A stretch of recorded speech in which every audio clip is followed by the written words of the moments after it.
Hey, welcome back to the 3-Day Workweeks Podcast. We've got another fun episode for you guys, and I hope that you are enjoying your week off the top, working on those top 3 projects of the week. If you know, you know.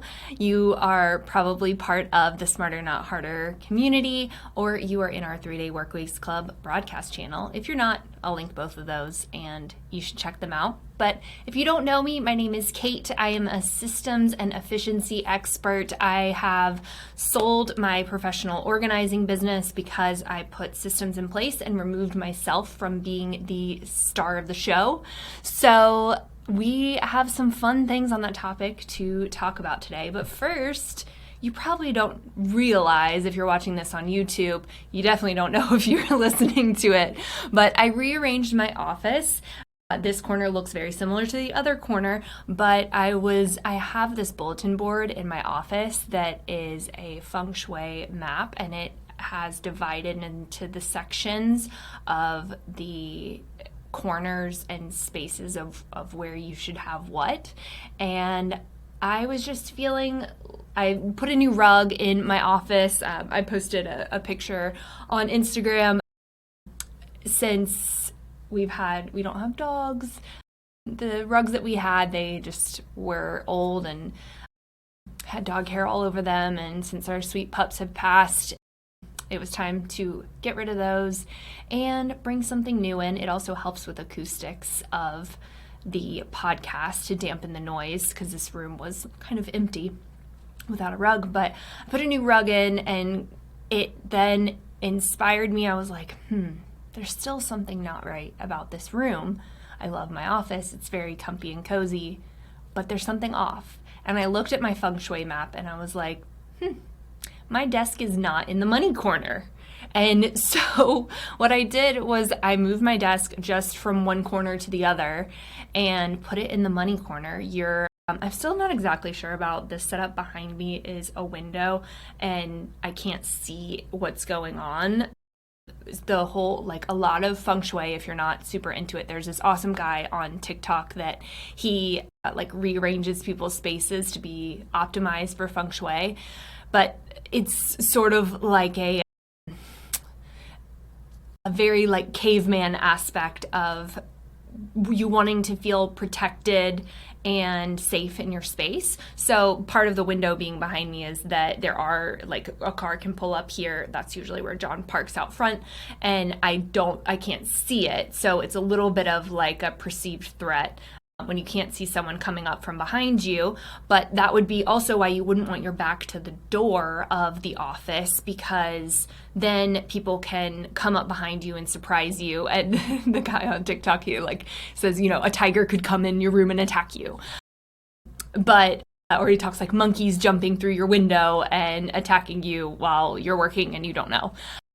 So I face the door. In front of me is the door to my office, and I'm in the money corner. What's funny about moving into the money corner is that I moved my desk. I redid the cords and stuff. I still need to work on those a little bit because I've got a lot of plugins, my mic, my ring light, my camera, all the things.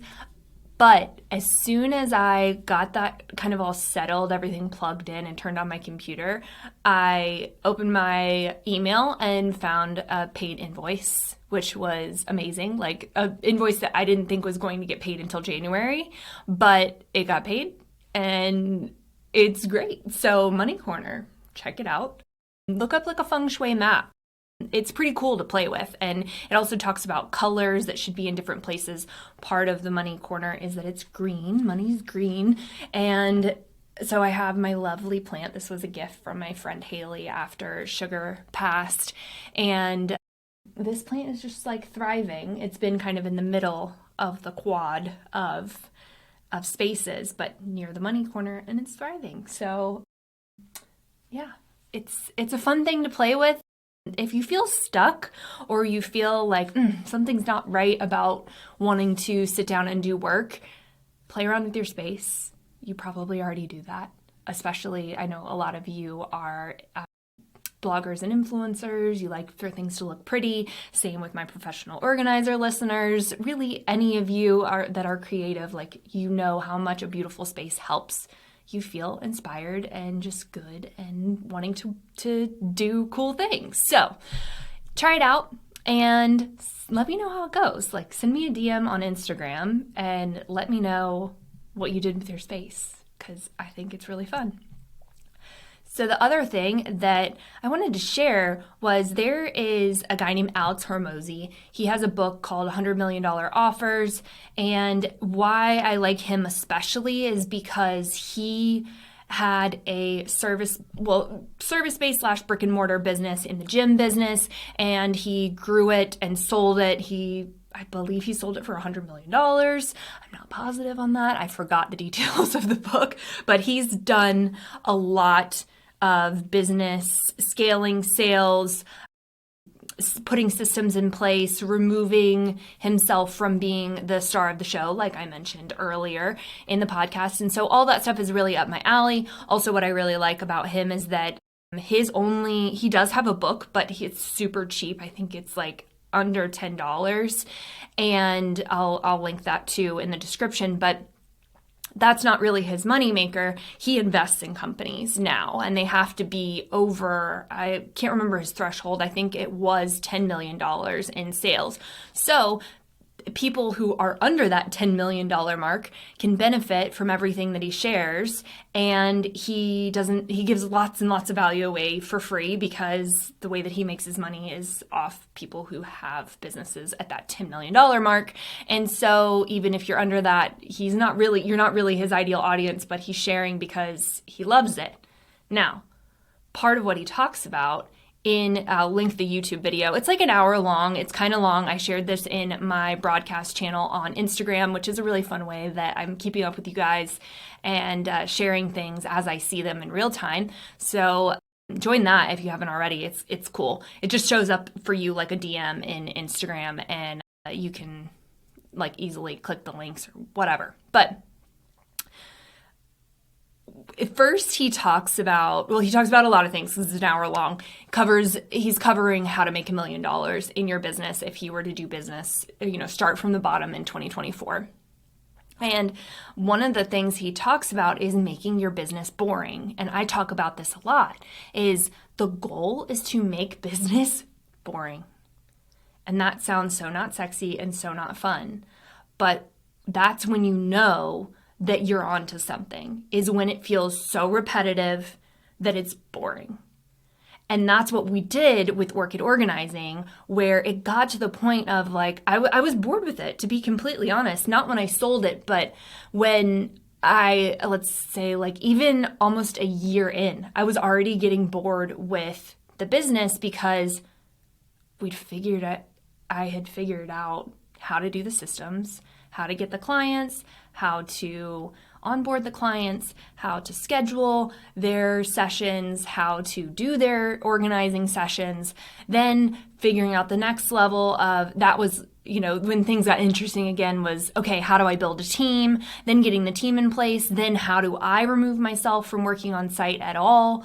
And then figuring all that out. But I got systems down, and it was largely on autopilot and very simple to execute. And so that is where it wasn't the original plan for Kate Waldo Co, but what happened with this brand of Kate Waldo Co was that it was completely separate from Work It Organizing, and it was my playground. And the part of, like, Alex talks about this in his video as well, but what's so important is that you don't get to meddling in things. Once you get a system down, once you get your business to, quote, boring, you don't want to mess it up by meddling in things because you're bored or because you want to make things interesting again. As entrepreneurs and business owners, we like to keep things interesting. We like to learn new things, but that can be at the expense of your business if the whole saying of if it ain't broke, don't fix it. And so Kate Waldo Co really became my playground where I could play with things, learn new skills, learn how to do online education, learn how to market an online course or program, learn how to deliver that, learn how to do social media in a totally different way, because nothing about what I do with this company, very, very little, is similar to running a service-based business that delivers a service on site to people. Online education is like a totally different world. Of course, there's crossover, but there were so many different things. But what that afforded me was all of this is something that I talk about in the beginning of Smarter Not Harder. There's the very first thing we do is we map out, what does your ideal life look like? Because for most people, they are so entrenched and overwhelmed in what you're doing on a day-to-day basis. You just feel so overwhelmed that you're like, I don't want to work at all. Or I just want this to all be taken off my plate. Or I just want to hire somebody and them to do everything for me and like check in with me when it's done and let me know that it got finished. And while you may feel super overwhelmed and like that's what you want right now, if you think about doing that for the next 5, 10, 20, 30 years of not working, you probably don't actually want to not work, because you're already a really creative person. You already have these really cool skills that most people don't have. You already took the leap to be an entrepreneur. You're going to want to use your brain. You're going to want to figure out new things, solve new problems. The threshold's going to get higher for you of what you need to figure out. Perfect example was I figured out a good bit in orchid organizing and how to run it, how to have teams in multiple cities, how to have organizers going on site without me there, how to be running multiple jobs at a time. And so the threshold, that became the baseline. Okay, I figured that out. I figured out how to do that type of business. So then you want to go higher than that. Sure, you probably want to break for a little bit, and that's totally fine. You probably want free time and to be able to relax.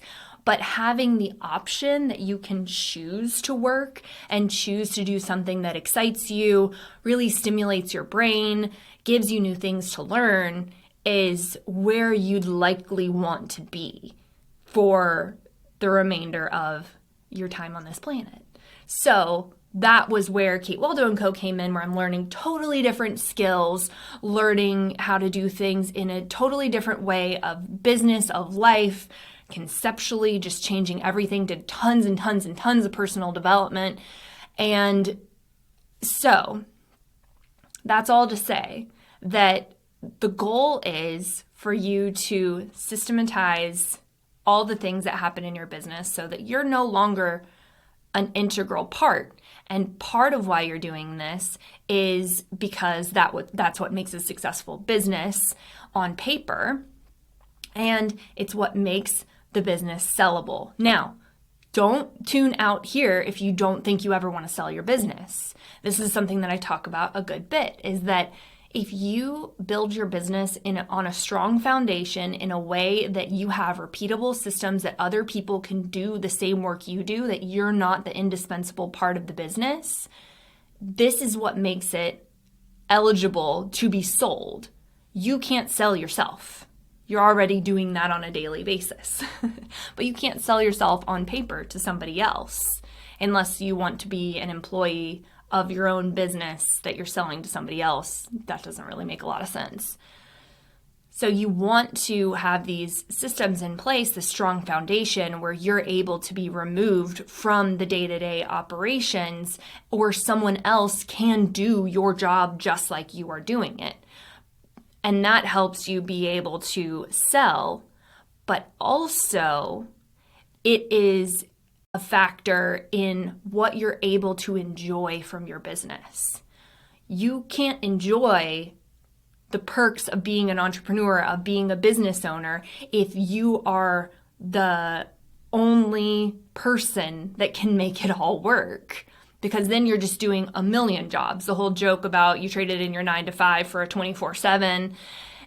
that's so true if you aren't able to kind of back yourself out of it, have other people step in and take pieces off of your plate, and eventually be able to offload that completely where somebody else could run it just how you would run it.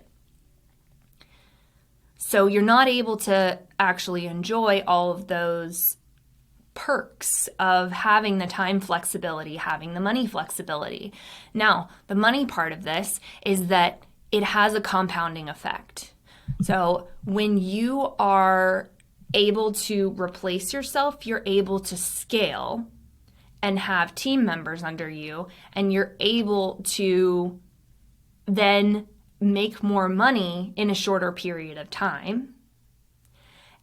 And if you wanted to, you'd be able to sell the business for 10x that you would if you were the only person who could do everything in the business, because there's not nearly as much value in that business, even if it's a really successful $1 million business. So you're making $1 million a year. I'm paraphrasing from what Alex talks about in this video, but say you're making $1 million a year, but you're the only person who can run the business, then that return is so much lower if someone else were to come in and buy that business from you. But say you put systems in place, you have a team in place, you have processes in place for how everything runs, that gives you the opportunity to have a 3x, 5x, 7x, 10x multiplier of the value of your business. So you're looking at potentially like a $10 million business sale when you would have been doing that in 1 year. You could do the same in 1 year, that same $1 million in 1 year,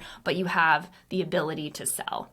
The last point that I wanted to talk about that he talks about in this video is that your goals should be actions, not dollar amounts. When your goal is a dollar amount, you will likely quit when you hit that dollar amount, or if you don't hit that dollar amount, you will likely quit also because you'll be discouraged. But if your goal is the actions that you take, those revenue producing activities, then the money will come regardless, because that also has a compounding effect of when you continue to do the actions, no matter what, no matter how much money you make or don't make, everything compounds on itself and bears fruit.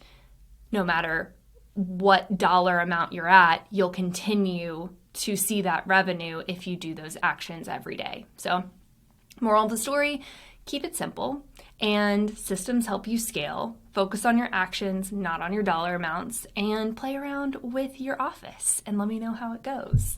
That's all we have for today. Check out the description in the notes section here where you're watching on YouTube or on your podcast, and then we always have the full show notes on our blog as well. I'll see you next time. Thanks so much for listening to the show today. If you're curious how you can create more white space while scaling your business, check out the show notes to learn more about our signature program, Smarter Not Harder, 3-day workweeks for millennial entrepreneurs. Make sure to rate and review the podcast wherever you're listening, and we'll see you on the next episode.